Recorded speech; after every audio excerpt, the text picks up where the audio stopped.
السلام عليكم، مرحبا بكم معايا في قناتي مطبخ فوزيه. كنتمنى تكونوا بالف خير وباحسن الاحوال. هنجبت لك العجينه ديال البيتزا اللي غادي تولي معتمده عندك بدون دقيق ابيض ولا فرن، كطيب في اقل من 5 دقائق، كتجي رطبه وفتيه بزاف. ونبداو بسم الله. في واحد الزلافه كندير معلقه كبيره ديال الخميره ديال الخبز مع معلقه اولا نص معلقه كبيره ديال السكر. وهنا عندي كاس ديال الحليب دافي، كنضيف منه واحد شويه على الخميره، كنخلطها ونخليها تفاعل. هاد العمليه كتخلي لكم العجينه تخمر دغيا. هنايا عندي دقيق القمح الكامل اولا طحين ديال الزرع.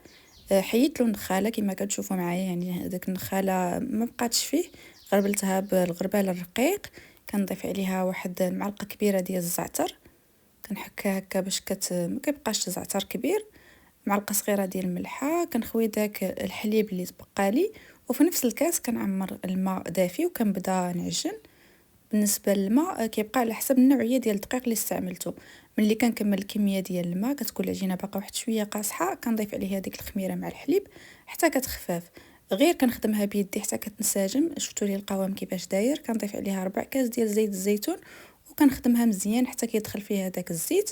صافي كندهنها بالزيت ونغطيها ونخليها تخمر. كما كتشوفوا معايا العجينه كتكون خفيفه ماشي قاصحه. كنغطيها بالسلوفان وكنزيد عليها هكا شي زيف اولا منديل اللي كيكون ثقيل شويه ونخليها تخمر. العجينه ديال الزرع دغيا كتخمر، حاولوا ما تفوتوش فيها الخميره. كنفرغ العجين هكا من الهواء غير شويه وكندوز باش نشكل الكويرات ديالي. يمكن لكم ديروا دي ميني بيتزا، انا كنفضل ندير بيتزا هكا كبار، لان كيجيوني ساهلين في الطياب، وحتى ملي كنجي نعمرهم كيجيوني ساهلين، ما كياخذوش الوقت بزاف. هنايا بعد ما شكلت العجينه ديالي ما كنخليهاش تخمر، غير كنغطيها باش ما كتشرقاش. مباشره كنبدا نسرح. كل وحده سرحتها كنديرها طيب. بالنسبه للسمك كيبقى على حساب كيفاش نتوما كتبغيو البيتزا. انا درتها بهذا السمك هذا وغتشوفوا معايا يعني شحال غتنفخ. كنتكها اولا كنتقبها بالفورشيط اولا يمكن لكم ديروا الكيردون. انا غادي نطيبها في المقله، كنسخن المقله مزيان وكنحطها طيب.